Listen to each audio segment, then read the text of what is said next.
Hello दोस्तों। आज हम आपको इतिहास से टोटल 400 एमसीक्यू कराने वाले हैं। सुबह 6 बजे से पहला वीडियो आपको मिलेगा और शाम 6 बजे तक 10 वीडियो मैं आपको प्रोवाइड कराने वाला हूं इसी चैनल पर। और टोटल 400 में हिस्ट्री का एमसीक्यू निकाला हूं जो कि आपको 11th-12th के हिस्ट्री है, जो एनसीईआरटी है, प्राचीन, मध्यकालीन और आधुनिक के साथ साथ कुछ वर्ल्ड हिस्ट्री का भी क्वेश्चन मैंने इंक्लूड कर लिया है।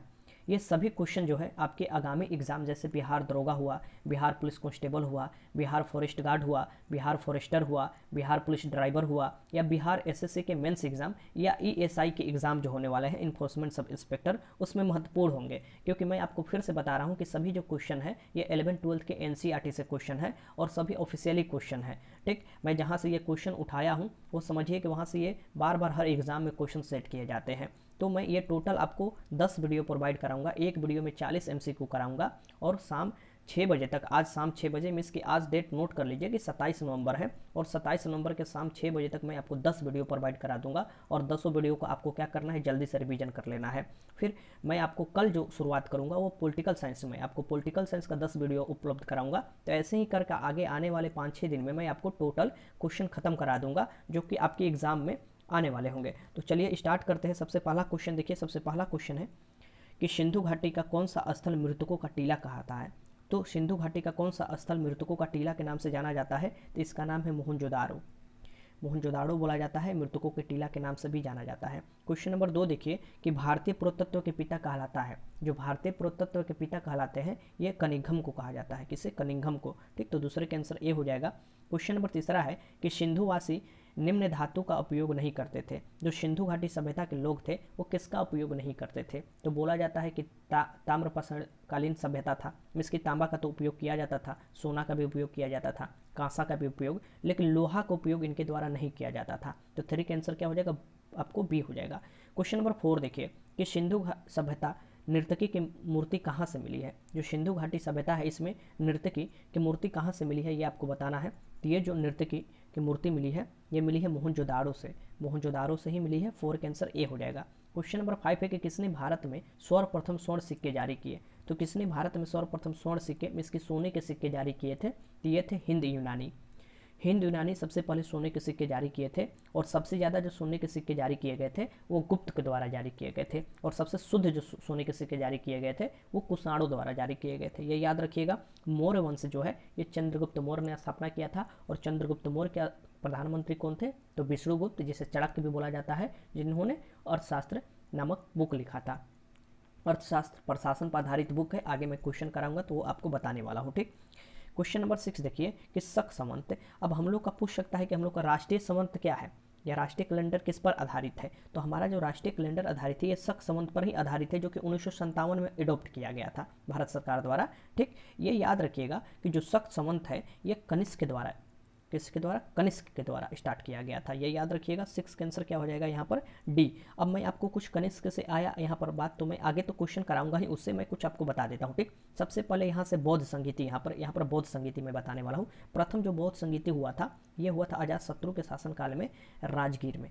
ठीक, द्वितीय जो हुआ था ये काला अशोक के शासनकाल में वैशाली में हुआ था। ठीक, तृतीय जो हुआ था, तृतीय ये अशोक के शासनकाल में पाटलिपुत्र में हुआ था और चतुर्थ जो बौद्ध संगीति हुआ था ये कनिष्क के शासनकाल में कुंडलगन कश्मीर में हुआ था। ये याद रखिएगा।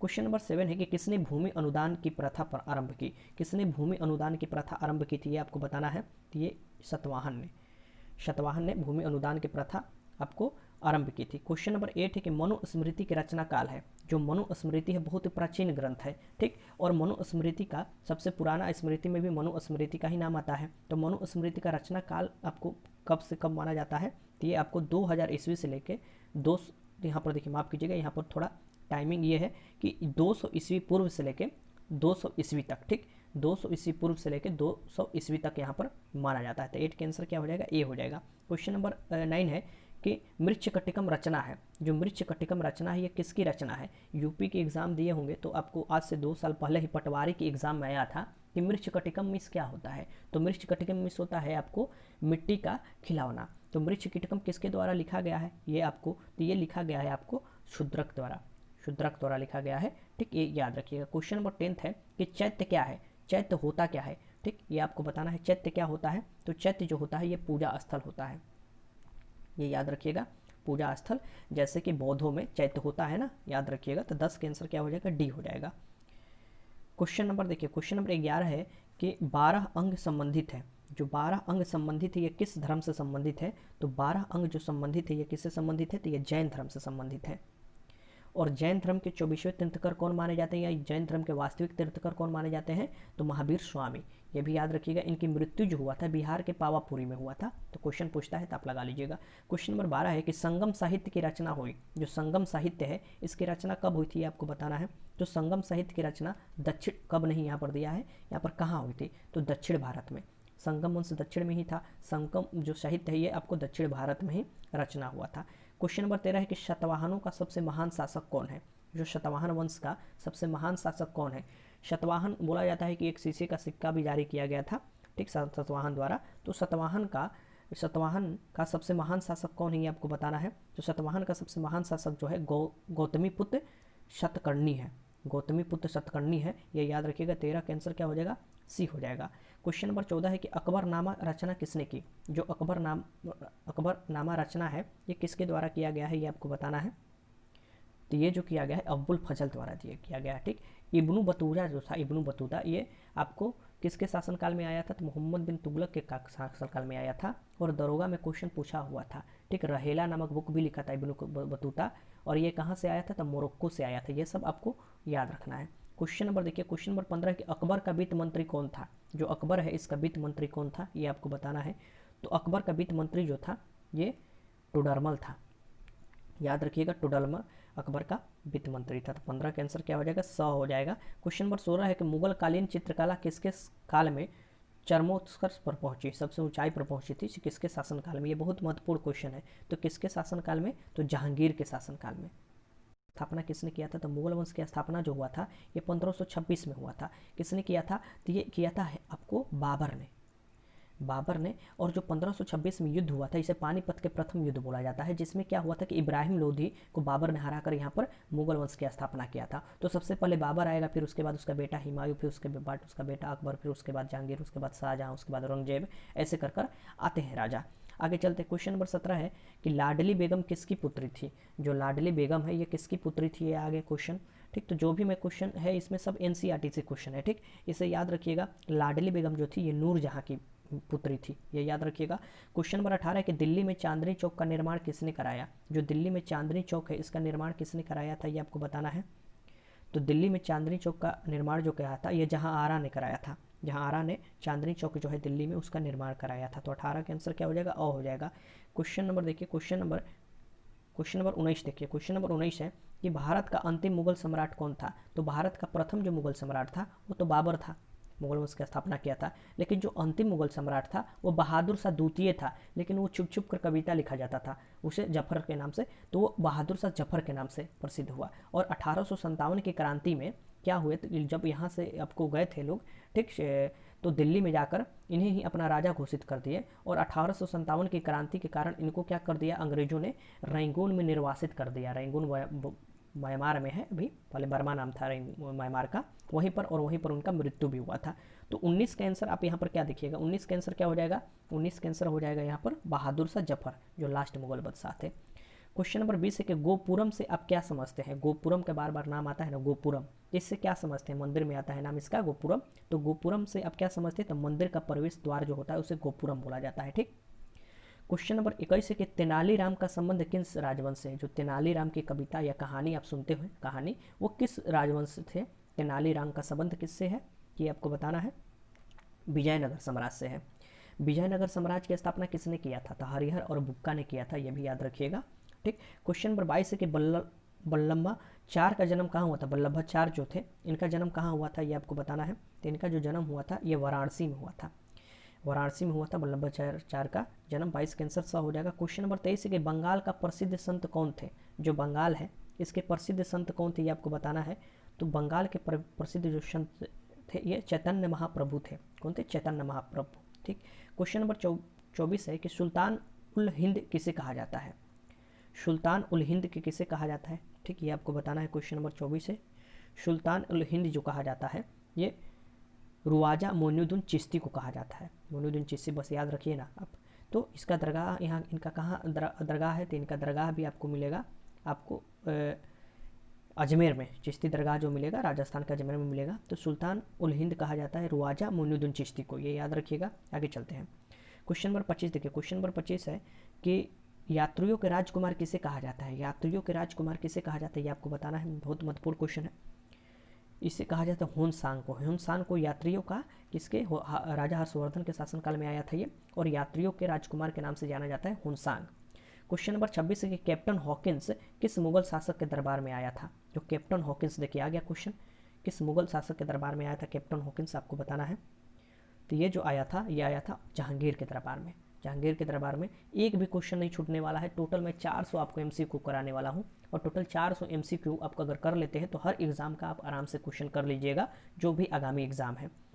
जोतेदार प्रायः कहाँ रहते हैं। जोतेदार हैं जो, ये प्रायः कहाँ रहते हैं, तो जोतेदार प्रायः गाँव में रहते हैं। जोतते हैं वही खुद ही, तो ये जोतेदार वहाँ से आया है। तो जोतेदार प्रायः गांव में रहते हैं। अस्थाई बंदोबस्त में भूमि का स्वामी किसे माना गया। जो अस्थाई बंदोबस्त लागू किया गया उसमें भूमि का स्वामी किसे माना गया, ये आपको बताना है।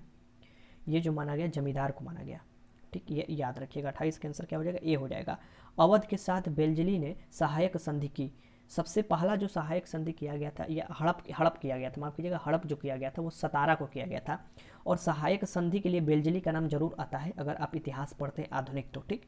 और हड़प में किसका आता है, तो लार्ड डलहौजी का नाम आता है, ठीक, हड़प संधि के अकॉर्डिंग। तो अवध के साथ बेलजली ने सहायक संधि कब किया था, तो अवध के साथ बेलजली ने सहायक संधि किया था 1801 में, ये याद रखिएगा।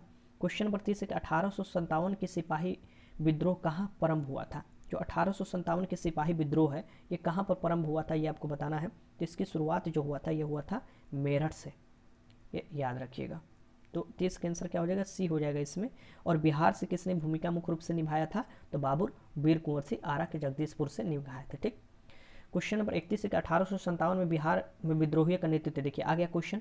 तो 1857 में विद्रोहियों का नेतृत्व किसने किया था, तो 1857 में विद्रोही का नेतृत्व आरा के जगदीशपुर से बाबू वीर कुंवर सिंह ने किया था। ये आपको बीपीएससी में क्वेश्चन बड़ा फेवरेट है, बार बार पूछता है, ठीक। तो ये आप लगा लीजिएगा। 31 का आंसर क्या हो जाएगा यहाँ पर, सी हो जाएगा। क्वेश्चन नंबर 32 के प्लासी किस राज्य में स्थित है। जो प्लासी है ये किस राज्य में स्थित है, तो प्लासी का युद्ध हुआ था कब, 1757 में। और बक्सर का युद्ध जो हुआ था ये 1764 में। तो बक्सर तो बिहार में स्थित है, ठीक, लेकिन प्लासी जो है ये पश्चिम बंगाल में स्थित है, ये याद रखिएगा। क्वेश्चन नंबर 33 है कि ईस्ट इंडिया द्वारा कलकत्ता में सर्वप्रथम न्यायालय की स्थापना किया गया था। कोलकाता में सबसे पहले न्यायालय की स्थापना किया गया था ईस्ट इंडिया कंपनी द्वारा, तो वो कब किया गया था ये आपको बताना है। तो ये 1773 में किया गया था। 1773 यहाँ पर आंसर हो जाएगा, क्योंकि 1773-74 बोला जाता है कि किया गया था। 1773 का रेगुलेटिंग एक्ट आया था उसके बाद है, ठीक। क्वेश्चन नंबर 34 है कि भारत की राजधानी कलकत्ता की जगह दिल्ली कब बनाया गया। तो भारत की राजधानी परिवर्तन हुआ था, कलकत्ता की जगह दिल्ली बनाया गया था। ये कब बनाया गया था ये आपको बताना है। तो ये बनाया गया था 1911 में। और बंगाल का विभाजन कब हुआ था, तो 1905 में, ये भी याद रखिएगा। क्वेश्चन नंबर 35 है कि भारत में जनगणना कब से प्रारंभ किया गया। जो भारत में जनगणना है ये कब से प्रारंभ किया गया ये आपको बताना है।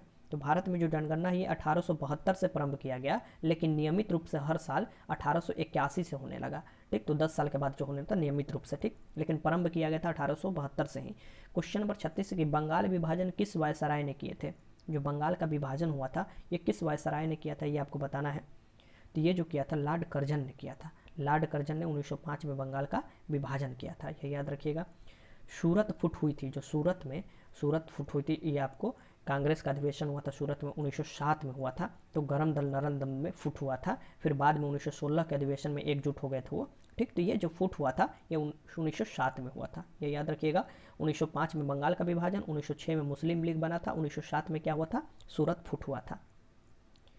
क्वेश्चन नंबर 38 है कि खिलाफत आंदोलन कब हुआ था। जो खिलाफत आंदोलन है ये कब हुआ था ये आपको बताना है। खिलाफत आंदोलन कब हुआ था बताइए। क्वेश्चन नंबर 38 है, तो इसमें जो हो जाएगा खिलाफत आंदोलन ये 1920 में, ठीक। और इससे पहले क्या हुआ था, तो जलियांवाला बाग हत्याकांड हुआ था 13 अप्रैल आपको याद रखिएगा 1919 में।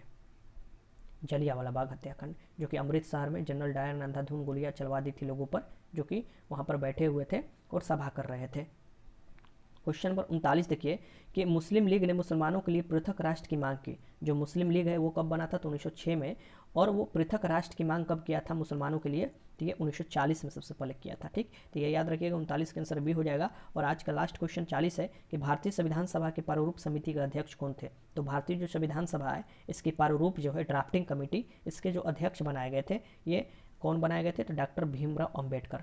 और संविधान सभा के जो अस्थायी अध्यक्ष बनाए गए थे, ठीक, पहले दिन का अध्यक्षता किए थे वो डॉक्टर सच्चिदानंद सिन्हा बोले। ठीक, और अस्थायी जो बनाए गए थे ये आपको डॉक्टर राजेंद्र प्रसाद, उनके 2 दिन बाद ही, जो कि भारत के प्रथम राष्ट्रपति भी बने थे। ये सब आपको याद रखिएगा। भारत के प्रथम जो प्रधानमंत्री बने थे ये जवाहरलाल नेहरू, और गृह मंत्री कौन बने थे, सरदार वल्लभ भाई पटेल, और प्रथम उप प्रधानमंत्री भी बने थे सरदार वल्लभ भाई पटेल। तो ये सब आपको ये क्वेश्चन याद रखना है। तो ये 40 क्वेश्चन था। और मैंने बोला ना कि आज ही के डेट में, आज आपको 27 नवंबर है, तो शाम 6 बजे तक टोटल 10 वीडियो मैं आपको प्रोवाइड कराऊंगा। और बस आपको जल्दी जल्दी रिवीजन कर लेना है। सुबह 2 बजे मैं आपको करीब 2 बजे, सुबह नहीं होता है रात ही होता है, वीडियो बनाने शुरू किया हूँ। और टोटल मैं वीडियो बनाकर आपको अच्छा खासा क्वेश्चन करा दूंगा। तो वीडियो अच्छा लगा तो लाइक कीजिएगा, अपने दोस्तों के साथ शेयर भी कीजिए। और जो भी क्वेश्चन करा रहे हैं विश्वास रखिए इससे एक भी बाहर जाने वाला नहीं है आपके फॉरेस्ट गार्ड या फॉरेस्टर के एग्जाम में। वीडियो देखने का आपका बहुत बहुत धन्यवाद।